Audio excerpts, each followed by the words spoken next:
Good morning everyone, কেমন আছো সবাই? আমি তো খুব ভালো আছি। আর তুমি কেমন আছো? খুব ভালো। এই যে আমরা গ্রিন টি খাচ্ছি গ্রিন বেডশিটের উপর বসে। ওয়েদারটা দেখো, পুরো রোদ ঝলমলে ওয়েদার, বেশ ভালো লাগছে। যাই হোক, আজকে তো শবে বারাত, মানে আজকে শবে বারাতের রাত, ভালো দিন, খুব এক্সাইটেড লাগছে। আবার মানে একটু মন খারাপ হচ্ছে, কারণ আমি এত বছর ধরে আব্বুদের সাথেই কাটিয়েছি। এই যে এই বছরটা আমরা দুজন এখানেই থাকবো, এখানেই সেলিব্রেট করব। বলো, তুমি কিছু বলতে চাও? আমার তো ভালোই লাগছে, শবে বারাতের জন্য ভালোই লাগছে। একসাথে সেলিব্রেট করবো। হ্যাঁ সেটাই, একসাথে প্রথমবার না সেলিব্রেট করবো। দুবার করেছি কিন্তু ফ্যামিলির সাথে ছিলাম। হ্যাঁ, যাই হোক, এক্সাইটেড লাগছে। তো রুভম যাচ্ছে অফিসে অ্যাজ ইউজুয়াল, আমি পিছনে দৌড়াচ্ছি। অফিস না, এটা মাংস এনে দিয়ে যাবো। ও আজকে সবে বারের মাংস আজকে রান্না করতেই হবে। আজকে রুটি বানাতে হবে, চালের আটা রুটি। তোমার পছন্দ চালের আটা রুটি? ঠিক আছে, যাও ঝপাঝপ। আজকে আমাদের খেতে অনেক লেট হয়ে গেছে, এখন প্রায় 2টো বাজে। আর যেহেতু সবে বেড়াতে আছে, ঘর পর পরিষ্কার করার একটা ব্যাপার ছিল, সেসব করতে করতে অনেক লেট হয়ে গেছে। এখন আমরা খেতে বসেছি। বেচারা রূপম সারাদিন খায়নি, এখন খাচ্ছে। যাই হোক, আমরা খেয়ে নিই। বলো, আজকে চা তো স্ক্যাম হয়ে গেছে। এর আগেও দুদিন হয়েছে যদিও। হ্যাঁ, চায়ে মাঝে মাঝে আদা দিলে কি হয় তা কি জানি, দুধটা কেটে যায়। আবার দুবার করতে হয়েছে। এর আগে আবার 3বার করতে হয়েছিল একদিন। তখন আমরা ব্লগ বানাতাম না, এখন বানিয়েছি কিন্তু সে ভিডিও করা হয়নি, মাথা গরম হয়ে গেছিল যে চার দুধ কেটে গেছে। এখন একটু চাটা খাই। কি করছো গো?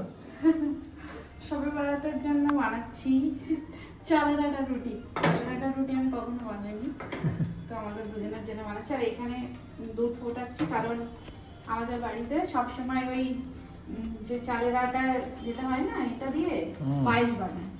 সেটা আমার মাই শুধু বানায়, তো আমি এখন এখানে আছি যে এখন একটু ট্রাই করে দেখবো, মা রেসিপি বলে দিয়েছে। এই যে দুধটা হচ্ছে, এই দেখো, এটা সরি এটা দেখো কেমন সাদা, হেভি হয়েছে না? দেখি বানিয়ে দেখি কেমন হয়। চলে, নতুন কিছু একটা বানানোর চেষ্টা করছে, তাই না? নতুন কিছু মানে পুরানো কিছু। মা বানায় চালের, বারবার চালের বলছি, চালের আটার পায়েস। আমি ট্রাই করছি। আমাদের মাংস বানানো হয়ে গেছে, রুটিও বানানো হয়ে গেছে। এটা বানাবো, তারপরে নামাজ হবে না, সরি, তারপরে নামাজ কালাম করতে হবে। এটা করে দিই। এটা দুধ ফোটাচ্ছি, কারণ এই যে আটাটা বানিয়ে রেখেছি না, এটা দিয়ে পায়েস বানাবো সবে বারাতে স্পেশাল আমাদের। আর এটাও দেখিয়ে দাও, রুটিটা কমপ্লিট। হ্যাঁ, মাংসটা ফ্রিজে আছে ওটা। হ্যাঁ, আমি এখনো রেডি হইনি। টাইম বানিয়ে যা টেস্ট হয়েছে। তোমার তো তুমি বলছিলে পছন্দ হবে না, কিন্তু কেমন হেভি লাগছে? লেগেছে। তুমি আর বোধহয় শক্ত করা ঠিক হবে না। এই যে তলায় লেগে আসবে, তারপরে বন্ধ করে দিতে হবে, তাহলে এটা পুরো পেকে যাবে, মানে রান্নাটা আর কি হয়ে যাবে।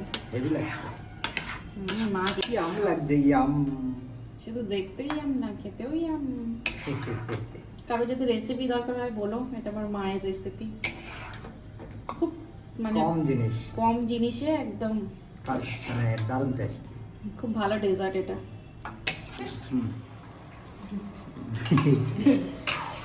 গরম তো হচ্ছে, মানে খাবার গরম হচ্ছে। আমরা এই জাস্ট নামাজ পড়লাম, আর একটু নামাজ বাকি আছে। এখন তো প্রায় 9টা বেজে গেছে, আর নামাজ পড়তে অনেক রাত হয়ে যাবে, সেই জন্য আগে ডিনারটা করে নিচ্ছি, একটু মাংসটা গরম করে নিচ্ছি। আর ওই পায়েস আছে, রুটি আছে, এগুলো খেয়ে তারপরে আবার নামাজ পড়বো। আমরা দুজন মিলে আছি, মানে আমি একা নই, এই যে আমরা দুজন মিলে সবকিছু করছি, ভালো লাগছে। দুজন মিলে কাটাচ্ছি, ভালো করে কাটাচ্ছি, ভালো লাগছে বেশ। আমাদের কেমন লাগছে? আজকে আমাকে অন্যরকম লাগছে না? হ্যাঁ, ভালো লাগছে আমাকে দেখতে, সুন্দর লাগছে, তোমার দেখতে ভালো। ঠিক আছে। সবার সবার কেমন কাটলো আমাকে প্লিজ কমেন্টে জানিও।